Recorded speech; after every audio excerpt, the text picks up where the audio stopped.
a cheat sheet for managers and leaders out there about ADHD and autism. If you see one person with ADHD or autism, you've seen one person with that ADHD or autism. It's not a textbook here, blah, blah, blah, blah, blah.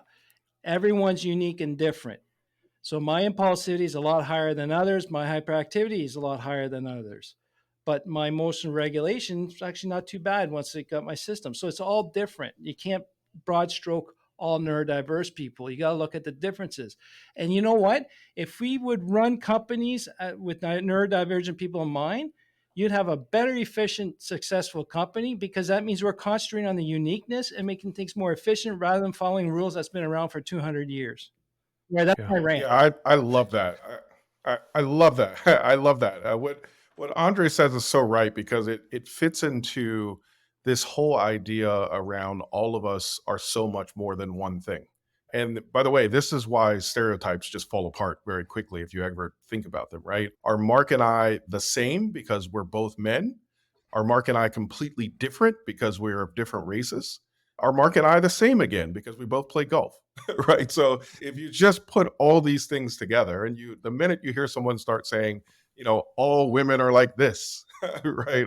You already know that the statement is wrong. As soon as you hear it, because the one thing for sure is that all women don't actually share all these other characteristics in common. Some are mothers, some are not mothers, some are different people, some work in science, some work in healthcare. There's all kinds of different things. So you can't just group people in that way. I actually think, one of the things here, and I think about this from a business perspective, is that this is an incredible time to be alive from like a business perspective, because there's an opportunity here to find the talent that has been hidden by brains that function differently. And this is like a key thing in the business world, is like finding the talent, right? So, my mother is an incredible writer. My mother also cannot type. So suddenly the world lost an incredible writer. It was like, hey, there's an incredible writer that existed, but this woman can't type. Well, guess what? Voice to text. Suddenly, my mother is an incredible writer again, right? And so the world is filled with people in these situations right now, right? It's that, and we've tapped all of these places where we expect to get the talent from. Now we have to go to the other places, and these are brains that are simply functioning differently. And can we get to those places and still find this incredible talent? And so, to me, that's the main thing I do as like an executive, is really try to uncover these pockets of hidden talent. And when you can do that, it's a huge advantage for you in the business world. Yeah.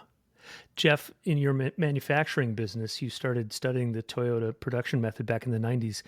And you've been in the business of developing people for decades now. As you look through the lens of neurodiversity, and you guys are always trying to figure out a better process, right? Because a better process leads to more fulfilled employees, more profit. Through that lens, Jeff, in your business, I'd love just your thoughts on that, because it seems like you've been a student of looking at and perceiving the individuality of your people for decades now. I'm seeing it differently as a result of this conversation. So I appreciate the question, which is awesome, which I kind of expected. So a couple thoughts. Number one is this idea of conformity being the de facto policy in the world. It's like, oh, my brain is going to explode 3 times today on that one. And we're facing these conversations today because if we organize the business around really, oh, hey, Andre, he's going to fidget over there. And then the other person's like, he's distracting to me. Will you stop him from fidgeting? So there's this, my brain is like, okay, what do you do with that? Other than to say conformity is not necessarily the goal. So the production system, the beautiful thing about a production system is I think it might fit into the structure that Andre mentioned. So environmental control. So you'll see organizations that embrace the Toyota production system. Things are usually very, very, very well organized. When you stand in an environment where it's not distracting, it actually removes some of the 7 wastes. So as you described all this stuff, I think you described me in some levels. So maybe I need to go to the testing with you, Mark. Rules, I call them policies. I have a shit ton of policies to keep me from screwing up. I don't call them rules, and then the habits, for sure, a huge part of our system. Basically, we think if we set a habit in place, we liberate the human beings to be themselves. And then there's an additional policy we have is we actually encourage people, they discover your gifting and get great at using them. and pair with people who have different gifting. That's been policy for us for about 10 years. So this really fits really, really well. But I think where I'm not troubled, but I'm trying to think of, okay, hey, the world's just is set up for the average. So the neurotypical people fit in the bell curve. And this world we live in, now we can educate everybody based on their actual needs. So I'm thinking about the societal ramifications of the fact that we educate to an average, we preach to an average, almost all the systems are set up to average people, which means nobody. So there is a unique opportunity for society now to actually educate and live in a way that's unique to us. So yeah, a little bit hopeful as a result of that. Gosh, my head's about to explode as well, because as I think about my life experience, I was that kid who never shut up. I was that kid who could never pay attention You're in on class. the microphone now. I was that kid. Yeah, I know. And I was that kid who was just all over the place. And I just thank God that I failed in hotel management to the point where I had to change my major in college and start doing this. And I thank God that I found a living that allowed me to be distracted by something new every 5 minutes. And that was rewarding. And I think that's why one of the reasons it never challenged you. That's the negativity about the ADHD. You have to have a shitstorm to be diagnosed with ADHD, right? You were in an environment, or just super yeah, introspective. but you're in an environment that supported your ADHD, a lot of it, right? Yeah, and that I'm just lucky that I was able to have a job. I'm just thinking if I joined Ernst & Young or a big accounting firm, I would have driven people absolutely nuts and I would have been fired in 6 months. I have no doubt about it. Mark never shuts up. He's always walking around. He's never at his cubicle. Oh my God. That's why I love these conversations, you guys, because even with the experience, the life experience that we all have, such deep, rich experience, we're learning new perspectives about all this stuff. Ask yourself, or even ask the person, why are they doing that, or why? There's a reason behind it. If you get that clarity behind the why, like people are even noticing here since I've been a lot more. If I start to scratch my knee in a certain way, I'm starting to get agitated. The people are figuring on their own nervous system.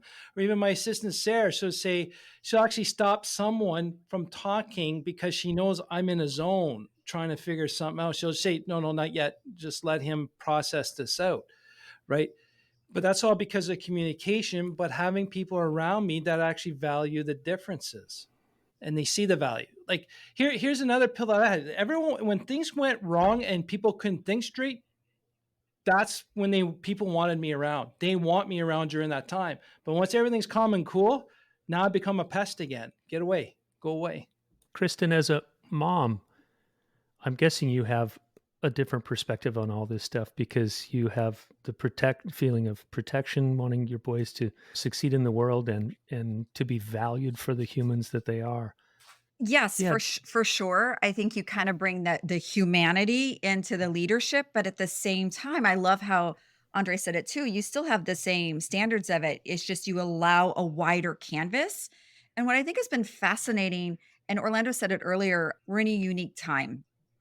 And COVID brought a larger window that allowed more inclusivity because there was an equalizer. We got out of the forced back-to-back meetings, the water coolers, the eye contact, and we all had kind of this flatter platform where we had to communicate and exchange ideas.